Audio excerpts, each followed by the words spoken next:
నీకు తెలియదు ఆయన మాట్లాడినట్టు. నీ కోసం, నీ పక్షంగా ఆయన మాట్లాడాల్సిన వాళ్ళతో మాట్లాడతాడు. ఆయన చేయాల్సిన విధంగా కార్యాలు చేస్తాడు. ఆయన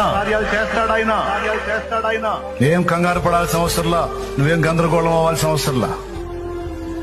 ఎవరితో మాట్లాడితే నీకు మేలు కలిగిద్దో, ఎవరితో మాట్లాడితే కార్యాలు జరుగుతాయో మాట్లాడాల్సిన వాళ్లతో ఆయనే మాట్లాడుతాడు. దిగులు పడద్దో. విశ్వాసము గలదానివై ఆయన సన్నిధిని ప్రేమించు. విశ్వాసము గలవాడవై ఆయన సన్నిధికి చేరి నీ బాధ, గోడు, వేదన అంతా చెప్పు చెప్పు చెప్పు.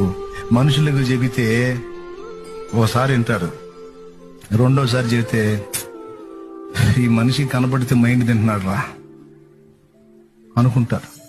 10 మంది దగ్గరికి వెళ్ళి నీ బాధ 10 సార్లు 10 మందికి చెప్పుకునే కంటే ఆ 10 సార్లు ఒక్క దేవుడు, నీ ప్రభు అయిన యేసు దగ్గరికి వెళ్ళి చెప్పుకో 10 సార్లు.